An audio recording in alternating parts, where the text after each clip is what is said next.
Pretty good. Can I get that from you real quick? Alright, so I'm going to refold it real quick. So these are your coupons. Okay. Right? And then there's your Wi-Fi information. Cool. And name and credentials. Folded it wrong. Thank you. So I have a QR code. And I have an appendix party thing. And I have a, where'd it go? Oh, coupons. Coupons and stuff. Good for 1 beer or wine. So I can have 4 beers. Oh, at the welcome reception and attendee party, attendee swag. Pick up at the Cloud Native Corner store and the sponsor showcase in Hall 4AB. Let's go walk around the showroom floor here. Security just does not give a fuck that I walk through the door. That's cool though. That's standard operating procedure. How does this work? Oh, there's a thing on it. I guess I can do that. I don't know what that's for. There, I'm placarding. Because I go through, I end up going through.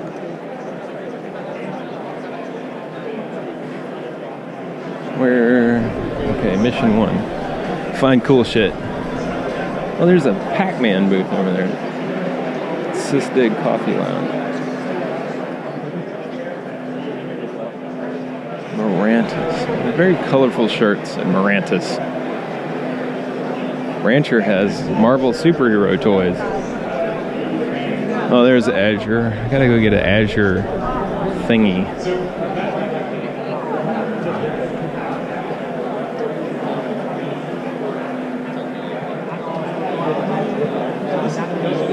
The other Christmas gift, beside the boat book by our infinitely wise president.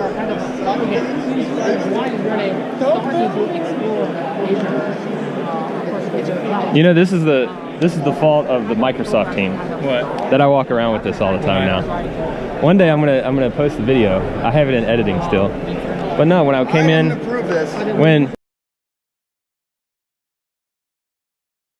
I did the open source show, Yeah. I walked in with this and it wasn't actually on, but then they suggested that I should just turn it on. So I walked around the rest of the day with the camera on, and now I just do it. Just do it, make it into an ADX or whatever. Yeah, that's what I do. I just splice it up and I put in all sorts of stuff. So I love this book. It's like a perfect Christmas book. Kind of like a new one? There's a new one? Oh, Merry Christmas. You see this? Merry Christmas. I love it. Oh, so happy. It's the most love Clippy has gotten for over a decade.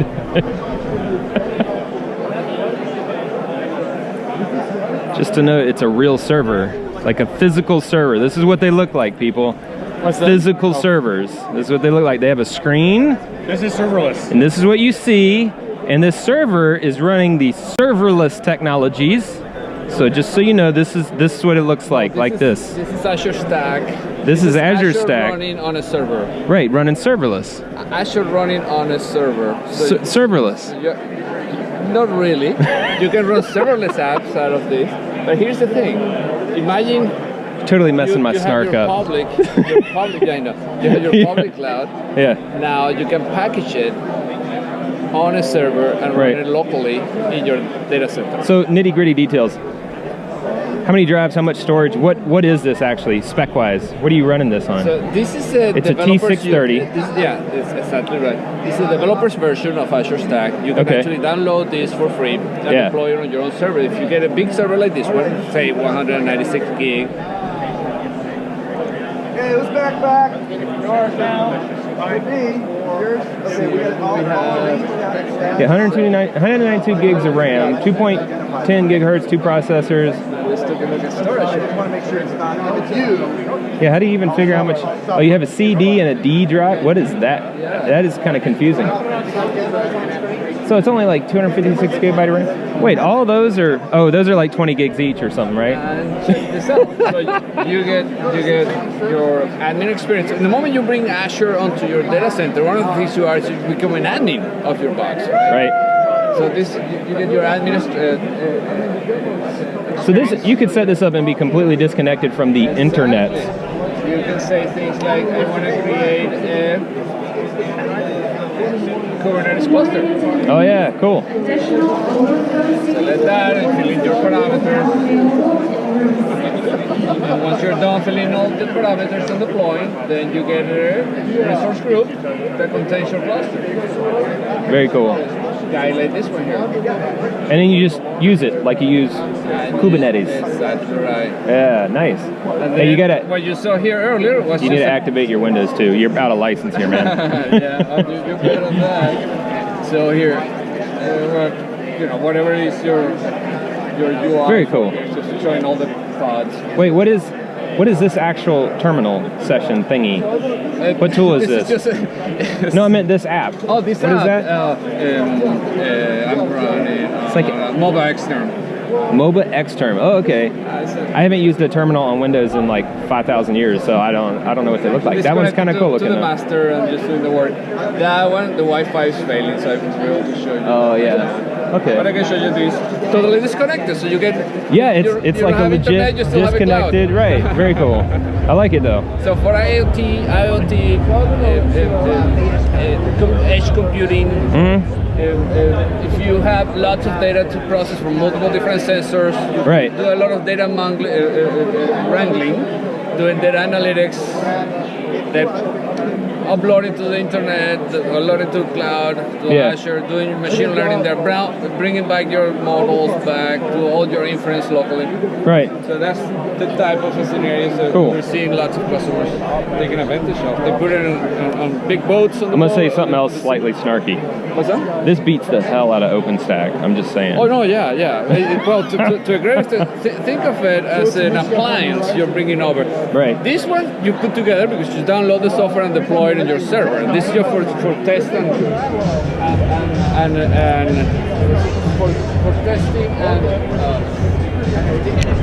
for testing and developing.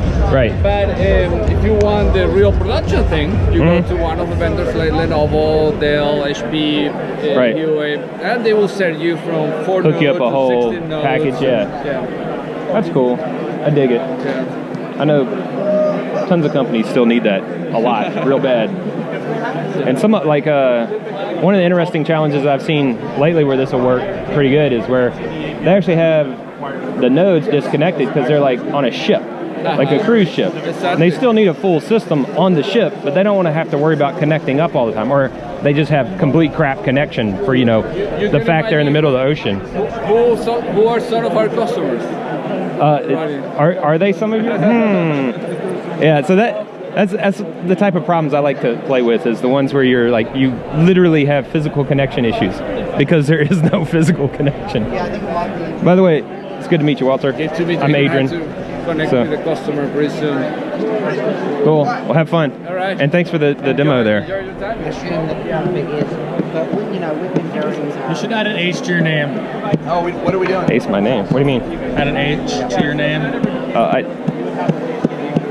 You know how many times I've been introduced that way? Really? I don't Hadron? even. Yeah, here's the Hadron Collider, etc. All right, who else can show me cool stuff? SAP does open source. I don't know if I want to look at SAP stuff. Oh, there's new Relic. Contain the complexity. thought it was unleash the complexity, right? Unleash, contain the complexity. Oh, all the markety speak. Ha, Praxi. GitLab. Stickers? No new stickers. Little metal thingies. Oh, coffee. I'm gonna have some coffee. And then maybe I'll read my children's books. So what are we doing here? Echo product. Made of corn. Keep that corn industry going. Good product. It's recyclable. You can throw it in the garbage and it'll recycle itself. What do we got here? NetApp. Joint Triton. Logzio. Signal FX. Boldly Go on a sailboat. Oh, that's JFrog. They have an event of some sort. I don't know what it is.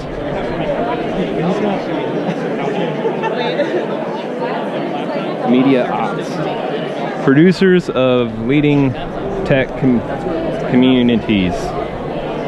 Why are the Media Ops community? That doesn't make any damn sense either. Oh, there's Sensu. They're cool. Rookout. Glue. Oh, they have cute characters. I'm gonna go look at that shit.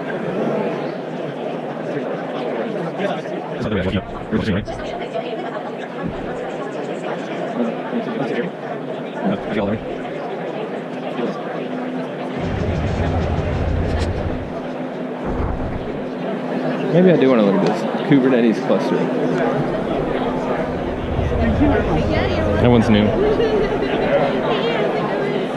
Pretty good. Can I help you with something? Are you recording me right now? I am.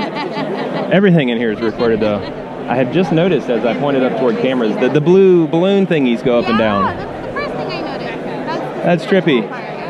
Can I get scheduled with someone to do a demo of that for me so I can put it on, you know, the internet? Yeah, sure. Cool. Who should I talk Do you to? want to talk now? I'm like old school new Relic. Go for it. So any one of our guys here at any time can give you an intro to. You have my info now, right? Yeah. So. Let me make sure it's in here. I'm gonna do an intro to our product manager, and we have the meeting room like all day, all week.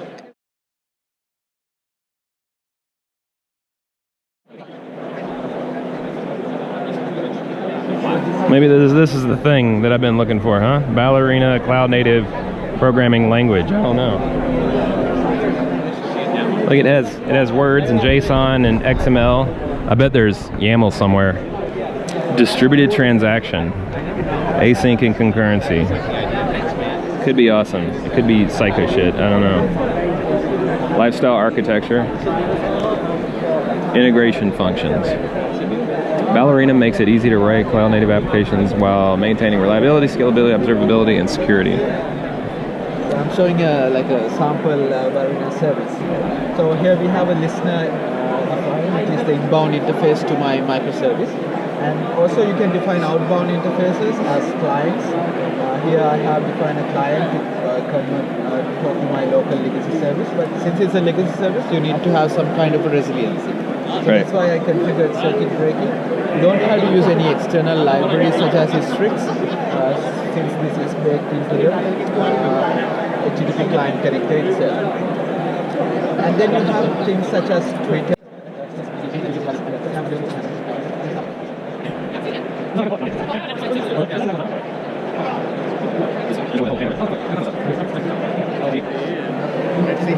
Is it masterless? Like, tell me about this. Yeah, so like, okay, you asked me a fun question.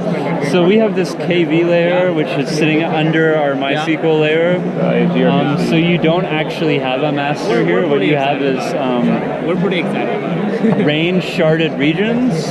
So like we could say region 1 would be A through B, region 2 would be B through C, region 3 would be C through D. So you could literally attach them to, say, a physical region, per se. And so each of these, like, one of these is going to be the master of region 1, one of these is going to be the master of region 2, one of these is going to be the master of region 3. Okay. But if you have a failure in one node with a leader on it, it's just going to have a new election and there's going to be a new leader. So you don't have to worry about mastery. You don't have to do multi-master sharding or anything like that. Gotcha. We manage all that for you internally, and this PD cluster is what manages all who's holding what data and things like that. What's the PD cluster like? PD cluster is similar to like Zookeeper.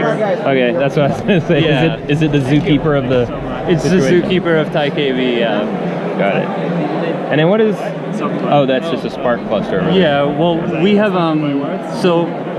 we have a raw TiDB interface, but most people use it through the MySQL or Spark layers. Right. So you can transparently query the live data in the KV store layer with either of them. So how is your SQL query doing like a join? So we support joins, yes. We have a coprocessor in TiDB that can facilitate some of that. Right. And then the rest of it is managed by PD and TiDB and how you do the join properly. We support a number of join strategies, not all of them. Yeah, well, I mean... like, for example, we do hash join and things like that. Yeah. More than MySQL. Yeah. Oh, what else? Good thing to know. What else do you support besides the not MySQL or MySQL or whatever you call it? Well, you can connect by Spark or not. Right. You can connect by Redis. So he was asking in particular the join strategies for MySQL. Okay, I can describe that. Yeah, and how do you not make it into a clusterfuck? Well, I mean that's a hard question. Do you just have to be like super careful? Oh, you mean how do you make sure you're not materializing too much in the TiDB server? Pretty much, yeah. Yeah, you need to be careful. Yeah, okay. So a case like a hash join, for example, we have a memory limit. I think the default memory limit is 32 gigabytes, but you can reduce that down. Okay. Yeah. Cool. And we also have like code processing, which helps relieve some of that pain because we can reduce the amount of data before we send it across the network. So if you've got some predicates or something, they push down. Okay. So this is all built. What'd y'all write it in? So this KV layer is in Go or in Rust. Wow. Ah, okay. This one's in Rust. That's super and, cool. This one's in Go. This one's in Go. This one's in Java. Okay. Is that because it's dealing with Spark? Yeah, Spark. I think it's not even technically Java. It's Java. Runtime. It's like a wrapper of stuff or something. Yeah, it's interesting. I clearly don't work on that. Well, I would almost expect the people working on it directly to say the same stuff because it gets to be a tongue twister after a while. A bit. Yeah. You're like, I got 3 languages and I got 5 different things going on and da da da da da. But the nice thing is we're harnessing a lot of the strengths of each language. Yeah. Like we're certainly really glad we have TiDB running in Rust. Yeah. Because we'd have a hell of a time with a lot of it. And it also makes sense because the storage here is RocksDB, which is C++. Right. So if you written in Go, you'd have that C-Go barrier. Yeah. Yeah, Rust is nice because we have basically a zero-cost FFI layer. So why didn't you write it in Erlang? Why not? Yeah, we'll get right on it. Why didn't you write it in Ada? That's clearly the best language for all of this, but we'd still be working on it. Ada? Ada's such a cool language. Yeah, but it's not good for that. Erlang's way better for it. Why not? You run planes on Ada. Yeah, but planes aren't a distributed database. Planes. You're right. Planes are distributed in a sense. Like if you crash one, I hate even saying it out loud, but like if you crash one, it doesn't make a difference to the rest of the planes. But they also don't really actually communicate to each other. Erlang would have been another good choice for this. Yeah.